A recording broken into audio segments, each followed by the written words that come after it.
Qui vit au fond du triangle des Bermudes? Bonjour et bienvenue à tous. Notre planète renferme de nombreux secrets qui nous sont toujours inconnus. Les cascades de sang en Antarctique, les Moeraki Boulders en Nouvelle-Zélande et encore Stonehenge en Grande-Bretagne.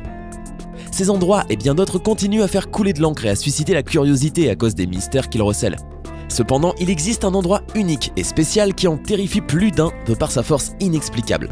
On y dénombre 300 navires portés disparus ainsi que 75 avions qui n'ont jamais été retrouvés. Vous l'aurez probablement deviné, je parle bien du triangle des Bermudes qui porte également un autre nom tout aussi terrifiant, le triangle du diable.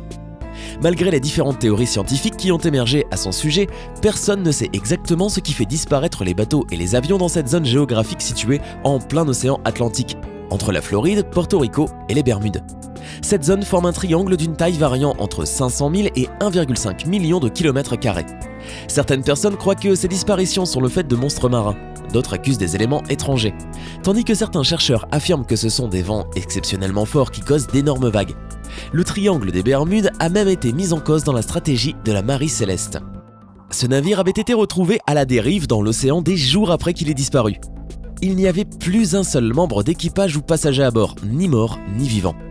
Beaucoup ont donc pensé que le navire avait certainement fait un passage au travers du mystérieux triangle. Par ailleurs, l'exemple le plus connu de navire disparaissant dans cette zone est l'USS Cyclops, un charbonnier américain avec 306 membres d'équipage à bord. Le 4 mars 1918, en chemin pour alimenter la flotte américaine en charbon, ce dernier a traversé le triangle des Bermudes. Il y a disparu sans laisser aucune trace et par une journée calme. L'épave n'a toujours pas été retrouvée. 5 bombardiers torpilleurs et le bateau volant en 1945, une constellation de cargo en 1943, un cargo El Faro en 2015 et beaucoup d'autres ont été perdus dans les eaux profondes du triangle du diable. En raison de la dangerosité de cette zone, peu de personnes osent s'y aventurer. Malgré tout, les navires de croisière y naviguent souvent et certains avions privés et commerciaux la survolent chaque jour. Cependant, trop occupés par ces mystérieuses disparitions, peu de gens sont conscients de ce qu'est la vie au fond du triangle des Bermudes. Avez-vous envie de la découvrir? Voici quelques-unes des créatures choquantes qui habitent dans les eaux d'une des zones les plus terrifiantes et mystérieuses au monde. Le grand gousier pélican.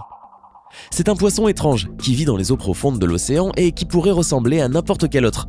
Il est aussi appelé l'anguille de pélican et l'Umbrella Mouth Gulper. Pourquoi ce nom? Tout simplement parce que la bouche de ce poisson est articulée, ce qui la rend extrêmement large et énorme. En fait, la longueur de la mâchoire du grand gousier pélican atteint un quart de la longueur de son corps, ce qui explique qu'en proportion, la bouche semble énorme. La structure en forme de poche de la mâchoire inférieure lui permet d'y déposer sa proie. De plus, son estomac a la faculté de s'étirer tellement que la créature peut y tenir une énorme quantité de nourriture. En dépit de sa capacité à attraper diverses proies, ses dents minuscules ne sont pas censées mettre le grappin sur de gros animaux. C'est assez bizarre d'avoir une énorme bouche et de si petites dents. Si vous pêchez dans cette zone, ne vous contentez pas de poissons comme le poulpe ou le calamar occasionnel.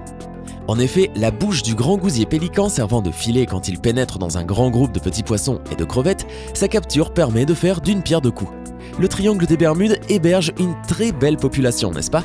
Mais attendez, le meilleur est à venir. Les poissons revenants. Ces poissons uniques en leur genre vivent dans les fonds marins, notamment dans l'océan Pacifique, à une profondeur de 500 mètres. Le simple fait de les regarder ne peut qu'impressionner celui qui voit ces petites créatures fines et transparentes. Elles possèdent directement au-dessus de leur bouche 2 trous que l'on peut prendre pour des yeux. Mais ce n'est pas le cas, puisqu'il s'agit à vrai dire du museau du poisson. Sous le chapeau transparent qui représente la tête, vous pouvez voir une sorte de grand tonneau en forme de globe vert. Ce sont les yeux du poisson. Le liquide que l'on peut voir à l'intérieur de la tête permet au poisson de s'approcher de sa proie sans avoir besoin de changer la position de son corps, sa transparence lui permettant de tromper sa proie ainsi que son prédateur. Voici un bon exemple d'espèce qui n'était pas encore connue par la science jusqu'à récemment. La première photo d'un poisson revenant a été prise pour la première fois qu'en 2004. À vrai dire, la tête de ce poisson explose dès qu'on le retire des fonds marins, ce qui rend difficile l'étude de cette créature. Le requin lutin. En supposant que certains requins peuvent vous sembler jolis, le requin lutin n'en fera pas partie. En fait, c'est certainement l'un des requins les plus laids que vous verrez de votre vie. Parfois, les gens l'appellent le fossile vivant, car ce requin est le seul membre restant d'une famille désormais éteinte. Le requin lutin atteint presque 4 mètres de long et est également appelé le requin vampire, parce qu'il évite la lumière à tout prix. En raison de cette caractéristique, vous ne pouvez voir le requin et son habitat naturel que si vous allez de 270 à 1300 mètres de profondeur. Impressionnant, n'est-ce pas? L'animal a quelques particularités qui le distinguent des autres créatures marines. Par exemple, sa mâchoire.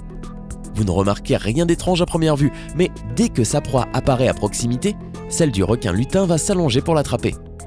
Dès que la victime arrive à la bouche du requin, la mâchoire revient à sa place et un ensemble de petites dents extrêmement pointues commence à écraser tout ce qui se trouve à l'intérieur. Par ailleurs, le fait d'éviter la lumière permet au requin lutin d'avoir un avantage sur ses proies, ce qui compense sa nature un peu maladroite et lente. Le ver bobite. Ce ver géant, pouvant mesurer plusieurs mètres de long, est assez effrayant. Le ver bobite s'enterre dans le fond de la mer en laissant seulement une petite partie de son corps exposée. La profondeur à laquelle il se sent à l'aise est comprise entre 9 et 40 mètres. La créature marine a 5 antennes qu'elle utilise pour détecter ses proies, d'autres vers et des poissons qui peuvent être 7 fois plus gros que lui. Le pharynx, un dispositif d'alimentation complexe qui permet au ver de bobite d'attraper la proie, peut se retourner un peu comme les doigts d'un gant. Il a des mandibules fortes et extrêmement pointues, qui peuvent facilement couper la proie en deux tellement l'attaque de ces vers est forte et rapide. Une fois que la proie est bloquée dans ses mâchoires, la créature lui injecte du poison pour ensuite se régaler. On ne sait pas à ce jour si un ver bobite peut tuer un être humain, mais si vous le rencontrez, on peut vous garantir au minimum une mauvaise morsure. La chose la plus inquiétante à leur sujet est leur taille. Un ver moyen atteint presque 1 mètre, mais certains spécimens peuvent atteindre jusqu'à 3 mètres de long, être composés de plus de 600 segments et peser jusqu'à 425 grammes. Plutôt inquiétant en effet. Le poisson dragon. Ces créatures vivent à la profondeur stupéfiante de 1524 à 2000 et quelques mètres. L'apparence de ce poisson est assez terrifiante avec sa coloration noire qui ne contraste pas du tout avec la lumière des profondeurs qui est presque nulle. Contrairement à d'autres habitants des eaux profondes, le poisson dragon produit de la lumière infrarouge, tandis que celle produite par les autres poissons est plutôt bleue ou verte. Cette particularité donne à cette créature un énorme avantage, puisqu'il fournit une lumière que d'autres espèces ne peuvent tout simplement pas percevoir. Si vous voulez éviter de faire des cauchemars pour le restant de votre vie, n'effrayez pas le poisson dragon, au risque de voir les lumières s'allumer sous ses yeux, faisant que cette créature finit par avoir l'air vraiment fantomatique. Le vampire des abysses. Cette espèce de petit céphalopode, né pour vivre dans les profondeurs, a, en termes de proportions, les plus grands yeux des espèces connues dans le monde. Malgré ce que son nom pourrait laisser croire, la créature n'est pas connue pour sucer le sang.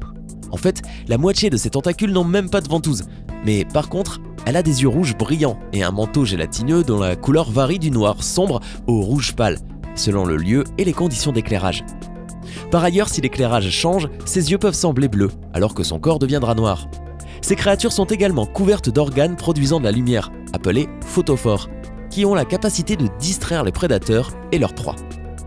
Le vampire des abysses est donc doté de caractéristiques plutôt incroyables, mais la plus épatante est certainement qu'en cas de menace, ces créatures peuvent inverser leur peau et exposer leurs épines. Carrément dingue, n'est-ce pas? Le cténophore. Voici un autre habitant des fonds marins qui suscite l'étonnement et la curiosité. Généralement confondu avec la méduse courante, il n'a pourtant rien à voir avec cette dernière. Les cténophores représentent un groupe d'organismes dont la classification a fait de cette créature une espèce particulière et unique en son genre. Cette petite créature se déplace tout d'abord grâce à des petites particules ressemblant à des cils qui se trouvent sur tout son corps. Elle produit un joli rayonnement et un scintillement aux couleurs de l'arc-en-ciel. Ces créatures marines prédatrices ont été découvertes dans différentes régions océaniques du monde et même dans la mer Noire. Au lieu des griffes, elles utilisent leur immense bouche pour chasser. Ces jolies créatures marines se nourrissent essentiellement de plancton et de petits crustacés, et aucune proie n'échappera à leur remarquable appétit. Elles peuvent consommer quotidiennement jusqu'à 10 fois leur poids, et leur taille peut varier de plusieurs centimètres à 1,5 m. Le plus impressionnant, c'est que le cténophore fait partie des espèces pluricellulaires, dont les cellules se développent de manière totalement différente des autres espèces vivantes. Chose qui a été démontrée par leur système nerveux non central précis et spécifique. Ces animaux sont anormaux. En effet, les substances chimiques qui se trouvent à l'intérieur des cellules nerveuses responsables de l'échange d'informations ne sont pas les mêmes qui existent chez les autres espèces et êtres vivants pluricellulaires connus, dont l'homme. Le gène propre à ces créatures-là est isolé des autres êtres vivants et a connu une évolution continue par rapport aux espèces qui l'entourent. Il y a de cela 500 millions d'années. L'étude de ce prédateur a impressionné les scientifiques en raison de son système nerveux, qui a connu une évolution n'ayant pas eu lieu chez les autres êtres vivants. Ce qui les inspire dans la création d'une vie artificielle. Nous arrivons à la fin de notre liste et ceci n'était que quelques-unes des créatures qui se cachent dans les profondeurs du triangle des Bermudes. Qui sait quelle autre bête incroyable, digne des films d'horreur, nous pouvons rencontrer là-bas? Quels habitants sous-marins vous ont le plus choqué? Dites-nous tout en commentaire. Hey, c'est tout pour aujourd'hui. Si vous avez aimé la vidéo, n'oubliez pas de la liker et de la partager avec vos amis. Et si vous êtes nouveau sur la chaîne, n'oubliez pas de vous abonner et d'activer la notification. Bye bye!